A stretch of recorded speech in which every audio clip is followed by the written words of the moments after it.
ആശാ വർക്കർമാർക്ക് പിന്തുണയുമായി സന്തോഷ് പണ്ഡിറ്റ്. സമരത്തിന് സംഭാവനയായി അദ്ദേഹം 50,000 രൂപ കൈമാറി. ഈ സമരം രാഷ്ട്രീയ പ്രേരിതമല്ല എന്നും ശമ്പളമില്ലാതെയാണ് ഇവർ സമരം ചെയ്യുന്നതെന്നും പണ്ഡിറ്റ് പറഞ്ഞു. സർക്കാർ അനുഭാവപൂർണമായ നടപടി സ്വീകരിക്കണമെന്നും സന്തോഷ് പണ്ഡിറ്റ് ആവശ്യപ്പെട്ടു.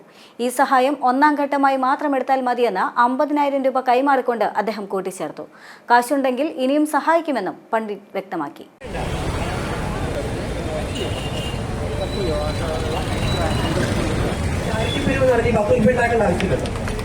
അതുകൊണ്ട് ഞാൻ ഇവിടെ വരാൻ ലേറ്റ് ആയതിന്റെ രണ്ടാമത്തെ കാരണം, എന്തെങ്കിലുമൊക്കെ ഒരു പ്രോഗ്രാം കഴിഞ്ഞ് എന്തെങ്കിലും കയ്യിൽ ഒരു 10 രൂപ വന്നതിന് ശേഷം എന്തെങ്കിലും ഒരു സഹായം ചെയ്യാം. ഞാൻ വെറുതെ ഇവിടെ വന്നിട്ട് എനിക്ക് പറ്റിയൊരു ഫോട്ടോ കാണിക്കലോ അല്ലെങ്കിൽ സന്തോഷപ്പെട്ടിട്ട് വന്നു എനിക്ക് ആരെ മുന്നിൽ ഒന്ന് ജാട കഴിഞ്ഞ് എനിക്ക് താല്പര്യമില്ല.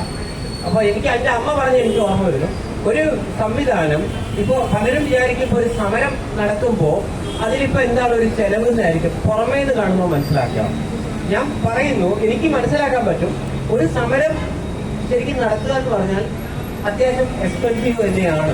ഞാൻ മനസ്സിലാക്കിയൊരു കാര്യമാണ്. അതിനുവേണ്ടി ബാക്കിയുള്ള കാര്യങ്ങൾ ചെയ്യാനാണെങ്കിലും ബേസിക്സ് ആയിട്ടുള്ള പല കാര്യങ്ങളും ഒന്നും വെറുതെ കിട്ടുമൊന്നുമില്ലല്ലോ. പ്രത്യേകിച്ച് നമ്മുടെ സമര സമയത്ത് നമുക്ക് ശമ്പളം ഉണ്ടാവുകയില്ല അല്ല, അതും പോകും.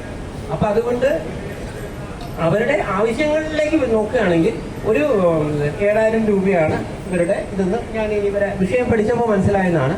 അപ്പൊ 7,000 രൂപ എന്നുള്ളത് ഒരു കുറച്ചുകൂടെ മാന്യമായ ഒരു ശമ്പളം കൊടുക്കണം എന്നാണ് അവർ പറയുന്നത്.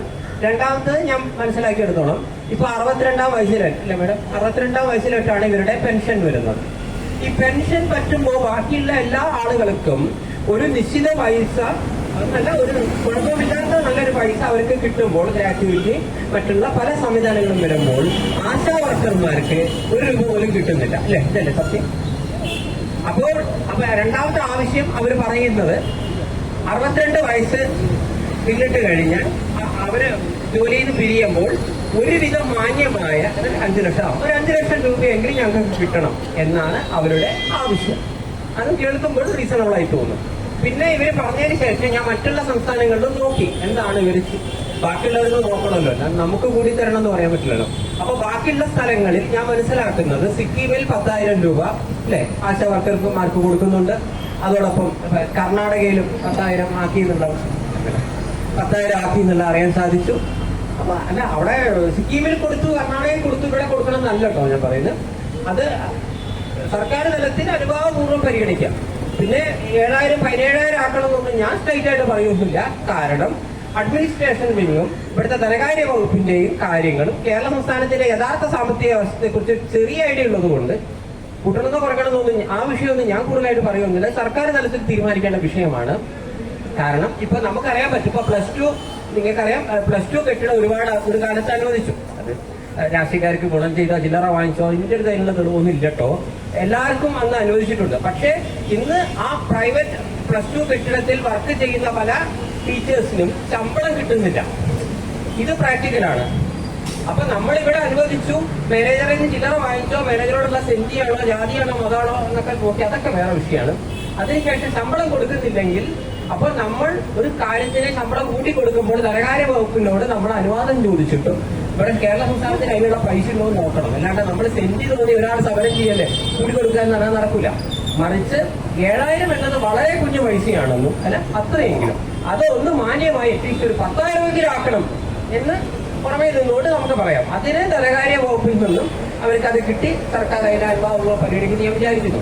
അതോടൊപ്പം ഇവർക്ക് ഈ 7,000 രൂപ പോലും മര്യാദയ്ക്ക് പലപ്പോഴും കിട്ടുന്നില്ല. ഞാൻ ഇതിനുശേഷം ഈ ദിവസങ്ങളിൽ പല ആളുകളുമായിട്ട് സംസാരിച്ചപ്പോൾ എന്നോട് പറയുന്നത്, ഇവർ പലതരത്തിലുള്ള ഒരു മീറ്റിങ്ങിനെ വിളിച്ചു, ഇവർ പോകുന്നില്ല എങ്കിൽ ഇവർക്ക് 700 രൂപ ഏറ്റവും കട്ട് ചെയ്യുന്നു അല്ലെ?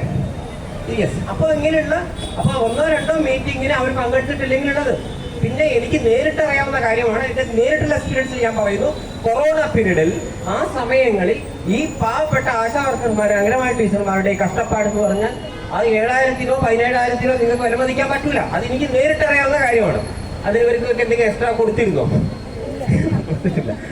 അത് നിങ്ങൾ ചെയ്യണം, അങ്ങനെ ചെയ്യണം എന്ന് പറഞ്ഞാൽ ഇങ്ങനെ എന്ത് കാര്യം വന്നാലും അത് അംഗനവാടിയിലെ പല ആളുകളെ കൊണ്ട് ചെയ്യിപ്പിക്കുകയും അതേസമയം നമ്മുടെ ശമ്പളത്തിന്റെ കാര്യം വരുമ്പോൾ മാത്രം ഇങ്ങനെയൊരു ഇരട്ടത്താപ്പ് നയം ഉണ്ടാക്കുന്നുണ്ട്. തീർച്ചയായിട്ടും നിങ്ങൾ അർഹതപ്പെട്ടത് അനുഭവപൂർവ്വം ധനകാര്യ വകുപ്പിൽ നിന്നും അവരുടെ സാമ്പത്തിക സ്ഥിതി മനസ്സിലാക്കി ഒന്ന് മെച്ചപ്പെടുത്തി കൊടുക്കണം. ഏറ്റവും ചുരുങ്ങിയ പക്ഷേ ഒരു 10 രൂപയ്ക്ക് ആക്കി കൊടുക്കണം എന്നാണ് എന്റെ മനസ്സ് പറയുന്നത്. ബാക്കി സർക്കാരാണ് ചെയ്യേണ്ടത്. അത് എന്റെ കൺട്രോളിൽ വരുന്ന കാര്യമില്ല. സന്തോഷ് പണ്ഡിറ്റിന്റെ കൺട്രോളിൽ വരുന്ന കാര്യം ഇതാണ്.